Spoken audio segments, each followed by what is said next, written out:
Hepatitis B एक तरीके का विषाणु होता है।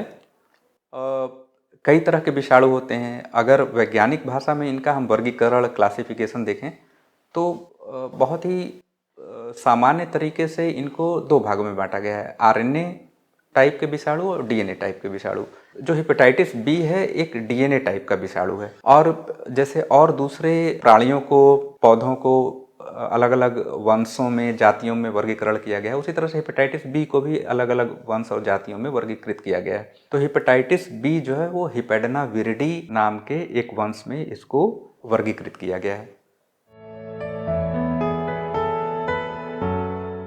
जो सबसे ज़्यादा खतरनाक और संक्रामक विषाणु है उसमें हेपेटाइटिस बी, HIV, आजकल के समय में फैलने वाला कोरोना, इन्फ्लुएंजा, ये सब हैं। जो कुछ तो सांस के माध्यम से फैलते हैं, कुछ रक्त जनित होते हैं, बॉडी फ्लूइड्स के माध्यम से फैलते हैं।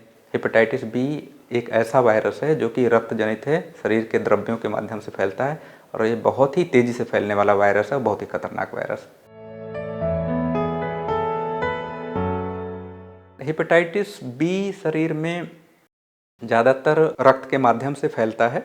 जैसे किसी एक व्यक्ति के शरीर में मान लीजिए किसी खून में हेपेटाइटिस बी फैला हुआ है, उसका संक्रमित रक्त अगर दूसरे में चढ़ा दिया जाए तो दूसरे व्यक्ति को हेपेटाइटिस बी हो सकता है। अलग अलग शोधों में, रिसर्चों में ये पाया गया है कि हेपेटाइटिस बी से संक्रमित व्यक्ति के जो शरीर के द्रव्य हैं, जैसे लार हो गया, सीमेन हो गया, उनका जो वीर्य है, महिलाओं में वजाइनल फ्लूइड हो गए, जननांगों से निकलने वाला द्रव्य, ब्रेस्ट मिल्क, पसीना, ये सब सारे इन्फेक्टेड होते हैं हेपेटाइटिस बी से। तो इनके संपर्क में आने से दूसरे व्यक्ति को हेपेटाइटिस बी हो सकता है। लेकिन जो सबसे ज़्यादा निश्चित तौर पे संक्रमित करने वाले जो द्रव्य हैं उसमें रक्त, सीमेन, वजाइनल फ्लूइड और लार ये पाए गए हैं। ये सब द्रव्य अगर दूसरे व्यक्ति के रक्त के संपर्क में आते हैं, शरीर के कटे छिले हिस्से के संपर्क में आते हैं या सीधे ब्लड में चले जाते हैं तो निश्चित तौर पे हेपेटाइटिस बी होने की संभावना होती है। हेपेटाइटिस बी ज़्यादातर केसेस में एसिम्प्टोमेटिक होता है, जिसका कोई लक्षण नहीं होता है। लगभग अगर 100 मरीज हम देखें हेपेटाइटिस बी के तो करीब 80 मरीज आपको ऐसे मिलेंगे जिसमें कि कोई लक्षण नहीं होंगे। सिर्फ 20 मरीज ऐसे मिलेंगे आपको जिसमें किसी तरह का लक्षण मिलता है। ज़्यादातर जो मरीज आते हैं वो आपके पास नॉन स्पेसिफिक सिम्टम्स लेकर के आते हैं। नॉन स्पेसिफिक का मतलब कि जिसमें आप ये लोकलाइज नहीं कर सकते कि कौन सा अंग प्रभावित है, जैसे थकान, कमजोरी, बुखार, हल्का फुल्का सर दर्द, आँखों में दर्द, हड्डियों में दर्द और कमजोरी, इस तरह की जो ऐसे सिम्टम जो कि नॉन लोकलाइजिंग होते हैं, नॉन स्पेसिफिक होते हैं, ये ज़्यादातर मरीज लेकर के आते हैं। हेपेटाइटिस बी जो होता है वो सबसे ज़्यादा लिवर को प्रभावित करता है, यकृत को। अगर किसी का यकृत प्रभावित है, ये सोच सकते हैं कि इसको हेपेटाइटिस बी हो सकता है। तो यकृत को प्रभावित होने की वजह से जो लक्षण होते हैं वो अगर किसी व्यक्ति में हैं तो ये सोचा जाता है कि इसमें हेपेटाइटिस बी हो सकता है। अब यकृत को प्रभावित होने वाले क्या लक्षण हैं? सबसे पहले अगर किसी को हेपेटाइटिस बी की वजह से यकृत प्रभावित है तो उसको पीलिया हो सकता है, बुखार हो सकता है, शरीर में दर्द हो सकता है, जिसको एक्यूट हेपेटाइटिस कहते हैं। अगर ये चीज़ें 6 महीने से ज़्यादा परसिस्ट कर गई तो इसको क्रोनिक हेपेटाइटिस होता है। ये आगे आने में 2 साल, 4 साल, 10 साल, 15 साल, ज़्यादातर केसेस में देखा गया है कि 10 साल में ये लिवर सिरोसिस में कन्वर्ट हो जाता है। लिवर सिरोसिस खुद भी काफ़ी हद तक एसिम्प्टोमेटिक होता है, लेकिन जब धीरे धीरे करके लिवर का काफ़ी हिस्सा डैमेज हो जाता है, पेट में पानी भरना, शरीर में सूजन आना, तिल्ली बढ़ना, खून की उल्टियाँ होना, बेहोशी होना, ये सब लक्षण भी पैदा होने लग जाते हैं। तो इतने ढेर सारे वेरिएशन होते हैं हेपेटाइटिस बी के, रेंजिंग फ्रॉम एसिम्प्टोमेटिक, बेहोशी की हालत और अल्टीमेटली खून की उल्टी होना या दूसरे अंगों के प्रभावित होने की वजह से मृत्यु तक हो सकती है। इतना खतरनाक वायरस है ये। सबसे पहले तो हेपेटाइटिस बी का एक एंटीजन होता है HBsAg, hepatitis B surface antigen. इससे स्क्रीनिंग होती है कि क्या वो व्यक्ति हेपेटाइटिस बी संक्रमित है कि नहीं है। उसके बाद hepatitis B DNA virus load शरीर में देखा जाता है। तीसरा टेस्ट आता है फिर अल्ट्रासाउंड करा करके या CT स्कैन करा के कि लिवर का कितना हिस्सा डैमेज है, व्यक्ति में सिरोसिस हुआ है कि नहीं हुआ है। फिर और दूसरे ब्लड टेस्ट करा के देखे जाते हैं कि शरीर में हीमोग्लोबिन का स्तर कितना है उसका, और दूसरे ब्लड के पैरामीटर्स कितने हैं, एंडोस्कोपी करा के देखते हैं हम कि जो नसें शरीर की लिवर डैमेज होने की वजह से फूली हैं वो तो नहीं फूली हैं, जिससे आगे आने वाले समय में खून की उल्टी तो नहीं हो सकती है। इतने बेसिक टेस्ट हैं जो एक हेपेटाइटिस बी के व्यक्ति में कराई जाती हैं। किसी को पता है कि नहीं है, और सबसे बेसिक टेस्ट उसमें है कि हेपेटाइटिस बी सरफेस एंटीजन कराया जाए। वो एक स्क्रीनिंग टेस्ट होता है। विश्व स्वास्थ्य संगठन ने ये बोला हुआ है कि पूरे पॉपुलेशन का एचबीएसएजी टेस्ट करना चाहिए, और हमारे यहाँ हॉस्पिटल्स, क्लिनिक्स, ये सबका लगभग आमतौर पे स्क्रीनिंग रूटीन लोग करा रहे हैं। तो ये बहुत अच्छी बात है कि बहुत आसानी से हेपेटाइटिस बी पकड़ में आ जाता है।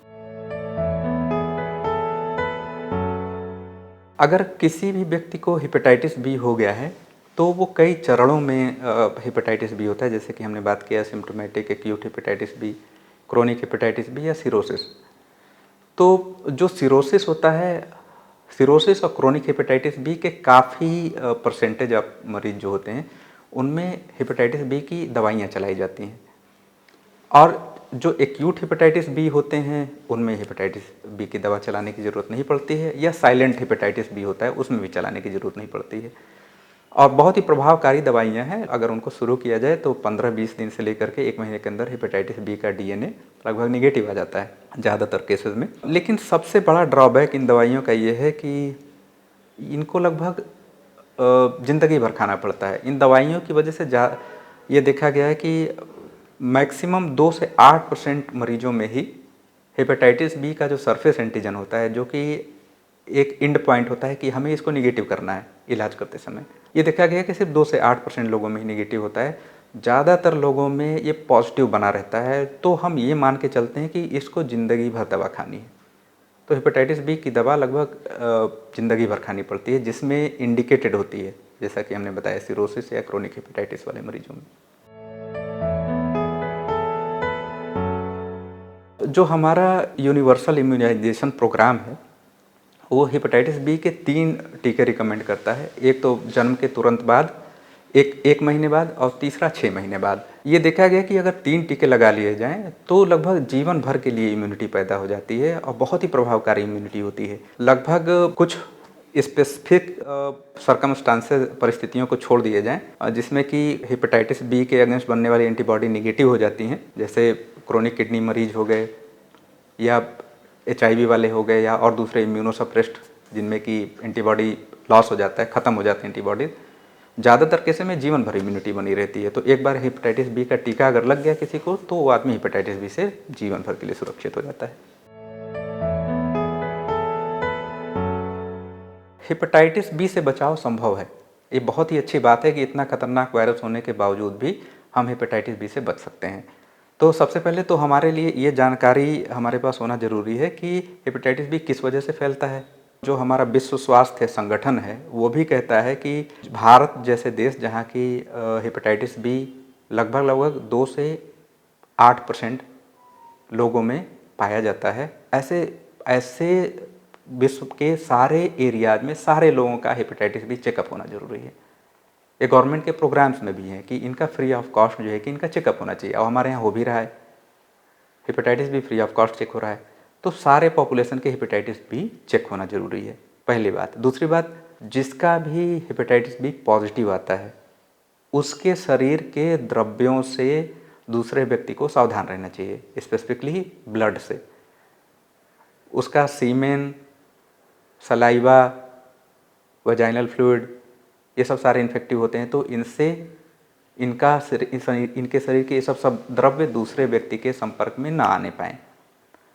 ये तो हो गया व्यक्तिगत स्तर पे बचाव, समाज के स्तर पे बचाव।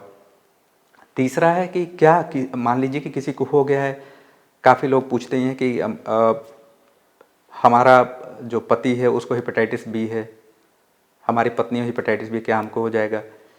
होने की संभावना होती है। तो उसका सबसे अच्छा तरीका होता है हेपेटाइटिस बी का टीका।